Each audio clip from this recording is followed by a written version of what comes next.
Hi అండి. Part 1 చూశారు కదా, కార్తీక్ క్రియేషన్స్లో ధ్వజస్తంభ ప్రతిష్టాపన పార్ట్ 1 చూశారు కదా. ఇప్పుడు పార్ట్ 2 అన్నమాట. ఈరోజు ఏంటంటే క్షీరాదివాసం, జలాదివాసం, క్షీరాదివాసం, సాయంకాలం ధాన్యాదివాసం కూడా జరుగుతుంది స్వామికి. అదేంటంటే ఆవు పాలతో క్షీరాన్నం వండి అష్టదిక్పాలకులకు, అగ్నిహోత్రునికి, సూర్యభగవానునికి, సమస్త దేవతలకు నివేదన చేశారన్నమాట. భక్తులందరూ కూడా అది కళ్ళారా చూస్తూ కూర్చున్నారనమాట. గోవిందనామాలతో ఆ గుడి ప్రాంగణం అంతా ప్రతిధ్వనించిందండి.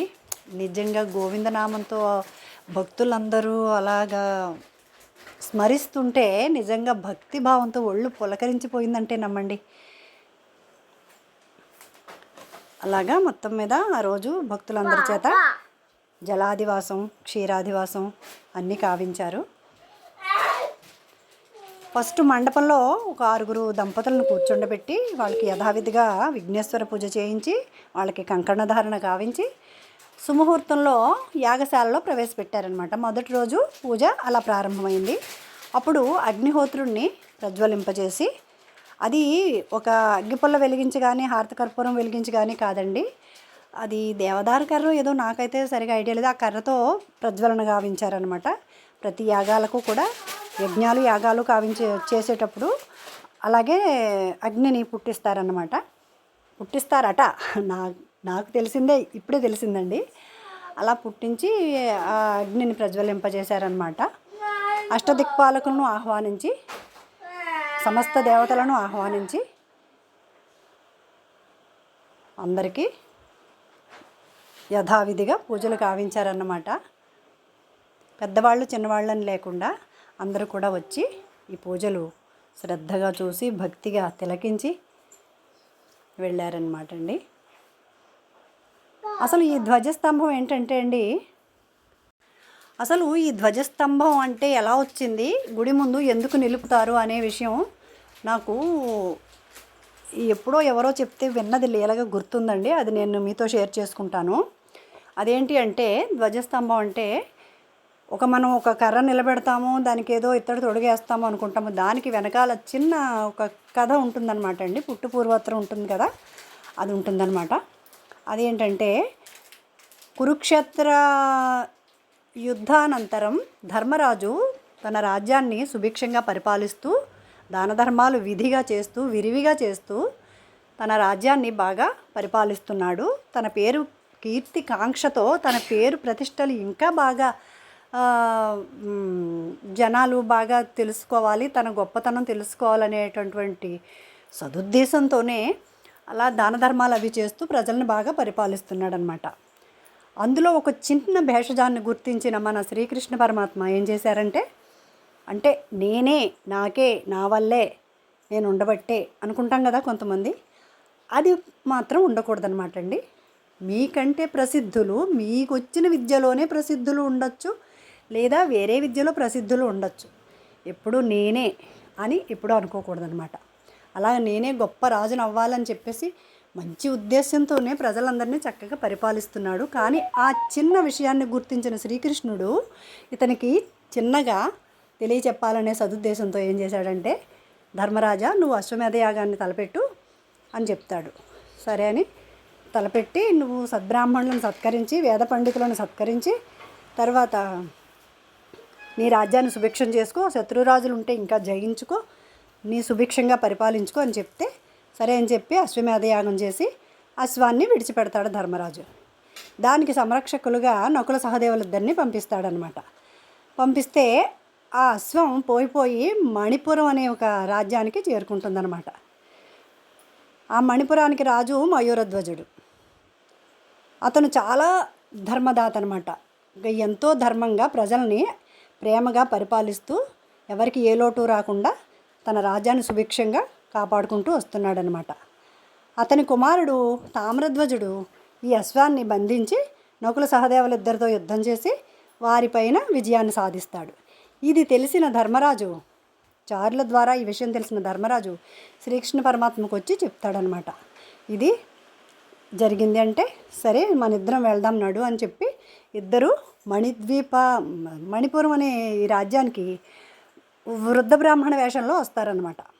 వచ్చి రాజు దర్శనం చేసుకుంటే మీకేం కావాలని రాజు అడిగితే, రాజా మేము మీ దర్శనార్థం వచ్చే ఈ దారిలో ఇతని కుమారుణ్ణి సింహం నోట కరుచుకుంది.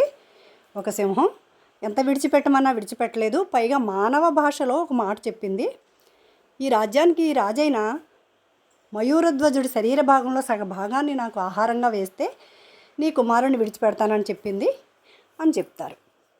ఓహో ఇంతే కదా అని చెప్పేసి ఒప్పుకుంటాడు. అలా కాదు మహారాజా, ఇందులో ఒక చిన్న మెలిక కూడా ఉంది. మీ భార్య బిడ్డలు ఖండించి ఇవ్వాలి మిమ్మల్ని అంటే, సరే అని చెప్పేసి వాళ్ళ భార్య బిడ్డలు సగాన్ని ఖండిస్తారు. అప్పుడు ఎడమ కంటి నుంచి నీరు స్రవించడం చూసిన ధర్మరాజు, అదిగో నువ్వు బాధపడుతూ ఏడుస్తూ ధర్మం చేస్తున్నావు, నాకు వద్దు, నీకు కన్నీరు కారుస్తూ నువ్వు ఇలా చేస్తున్నావు అంటే నాకు వద్దు అని చెప్తే, అయ్యో పరమాత్మ మీరు అలా అర్థం చేసుకున్నారా మహాత్మా, నేను కన్నీరు కార్చడం కాదు, నా శరీరంలో ఈ కుడి భాగం సింహానికి ఆహారంగా వెళుతుందే, ఈ ఎడమ భాగం వృధాగా పోతోందే అని బాధపడుతున్నాను తప్ప వేరే ఏమీ కాదు అని చెప్తే, అప్పుడు ధర్మరాజు శ్రీకృష్ణుని వైపు చూస్తాడు. శ్రీకృష్ణుడు చిన్నగా నవ్వుతాడు. అప్పుడు ధర్మరాజుకి అందులో అంతర్యం గ్రహించుకుంటాడనమాట. ఓహో నన్ను మించిన దాత ఉన్నాడు అని అనుకుంటాడు. అప్పుడు వీళ్ళు అసలు స్వరూపాలు ధరించి శ్రీకృష్ణుడు ధర్మరాజు అతనికి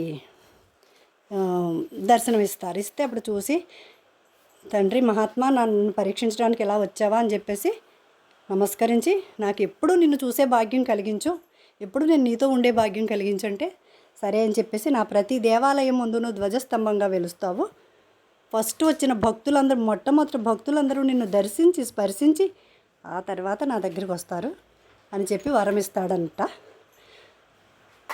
అది ఈ ధ్వజస్తంభ కథ అనమాట. నాకు తెలిసిందండి ఇది, ఇందులో తప్పులుంటే మన్నించండి. క్షీరాన్నం వండాక మళ్ళీ గోపూజ చేయించి ఇంకా చాలానే చేశారు, నాకు గుర్తులేదు. ఈ వీడియోలన్నీ కూడా ఏది ఎటు నుంచి ఎటు, ఏది ముందు ఏది వెనక పెట్టాలో కూడా కన్ఫ్యూజ్ అయిపోయి నేను ఏదో అలా పెట్టేస్తున్నాను. మీరు చూసి అర్థం చేసుకోండి అంతే. నా వీడియో కనుక మీకు నచ్చితే లైక్ చేయండి, షేర్ చేయండి, కామెంట్ చేయండి అండ్ సబ్స్క్రైబ్ చేయండి. Thank you all.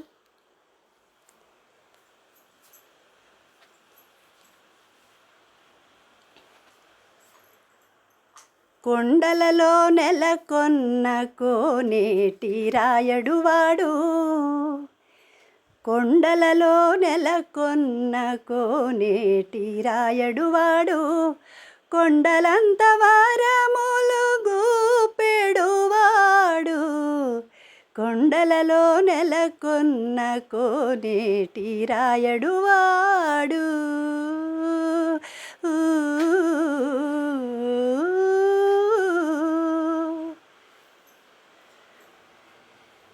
చూసారా, ఆ క్షీరాన్నం వండడానికి మొట్టమొదటిగా పురోహితులు వేసి తర్వాత దంపతులను ఆహ్వానించి వారి చేత కూడా అందులో బియ్యాన్ని వేయించి చక్కగా క్షీరాన్నాన్ని తయారు చేసి, పైగా ఇక్కడ ఒక విషయం ఏంటంటే, ఈ క్షీరాన్నాన్ని సంతానం కావాల్సిన వారు భుజిస్తే, ఈ యాగశాలలో తయారు చేసిన ఈ క్షీరాన్నాన్ని భుజిస్తే వారికి త్వరగా సంతానం కలుగుతుందని కూడా ఒక ప్రసిద్ధి అనమాట. అందుకని అలాగ భక్తులకు కూడా కొంచెం అది కూడా ప్రసాదాలు పంచిపెట్టారు అలా కూడాను.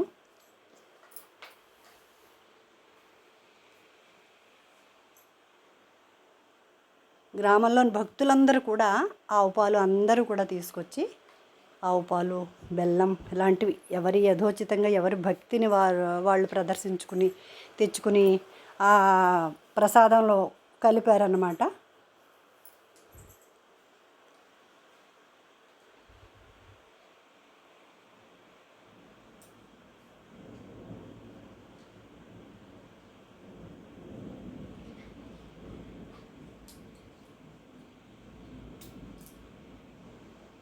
కొండలలో నెలకొన్న కొండలలో నెలకొన్న కోనేటి రాయడువాడు, కొండలంత వారములు గూపెడువాడు, కొండలలో నెలకొన్న కోనేటి రాయడువాడు.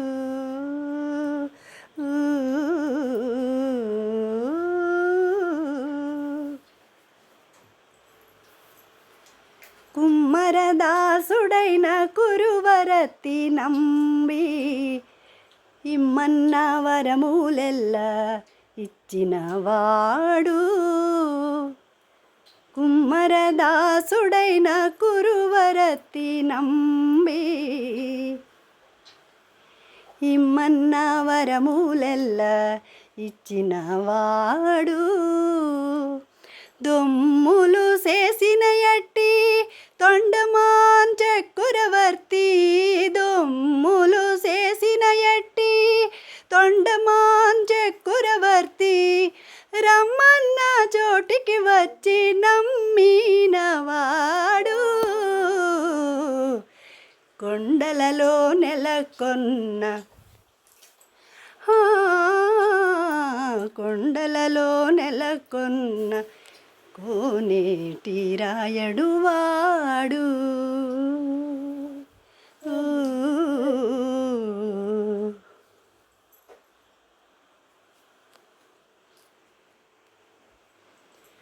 కంచిలో నుండి తిరుకచ్చి నంబి మీద కరుణించి తన ఎడకు రప్పించినవాడు.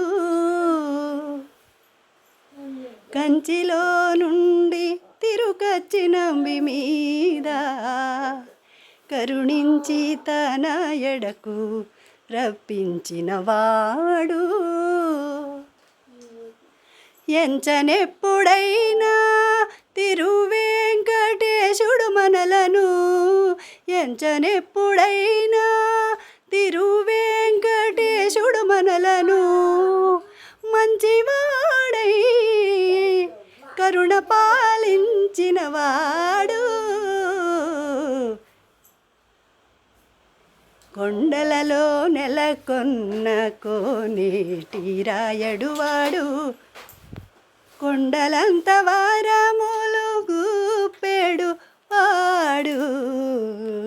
కొండలలో నెలకొన్న కోనేటి రాయడు వాడు.